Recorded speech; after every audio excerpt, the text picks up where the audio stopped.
සුබ දවසක් හැමෝටම. අද මගේ channel එකේ පළවෙනි වීඩියෝ එක. මගේ වීඩියෝස් බලන ඕගොල්ලන්ට ගොඩාක් ස්තුතියි. අද දවසේ අපි මං කිචන් එකට ගත්ත බඩු පෙන්වන්න යනවා. ඒවා ගත්ත තැන්, ඒ වගේ ගණන් මං ඕගොල්ලන්ට කියන්නම්. මමත් ආස වගේම ඕගොල්ලොත් ආසයිනේ. ඒවා බලන්න. එන්න අපි අද කිචන් එකට ගත්ත බඩු ටිකක් බලමු. ඒවා ලස්සනයිද කියලා බලන්නකෝ.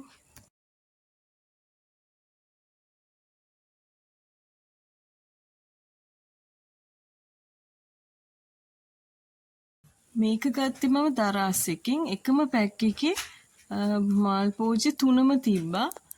හරිම ලස්සනයි. ඒක ගොඩාක් නැචරල් ලුක් එකක් තියෙනවා. ඒක ගොඩාක් ටිකක් පොඩි. ඒ වුණාට අපිට තැන් වලට තියලා ලස්සන කරගන්න පුළුවන්.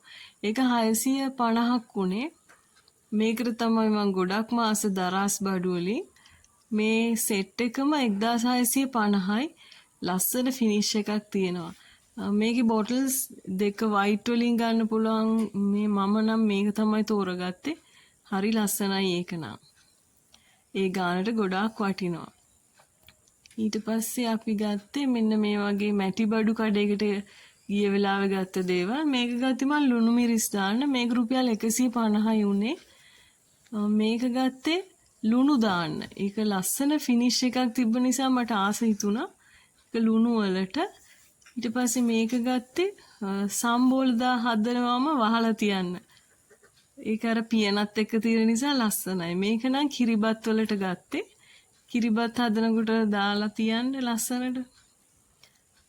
ඒ බඩු ටික ගත්තේ එකම මැටි බඩු කඩේ. ඊට පස්සේ මෙන්න මේ ටිෂු හෝල්ඩර් එක නම් ගොඩක් දවස් ඔයෝ ඉඳලා ටයිටස් ස්ටෝර්ස් එකකින් හම්බුනේ 1000කට රුපියල්. ඒකත් ගොඩක් වටිනවා ලස්සනයි. මේක නම් මම මාකට් ප්ලේස් එකකින් ගත්තේ 1850කට. මේක උඩට පළතුරු දාලා යටට බිස්කට් ಜಾති දාන්න පුතාලට ගේනේව දාන්න තමයි ගත්තේ. ඉතින් ඔච්චර තමයි අද මගේ බඩු.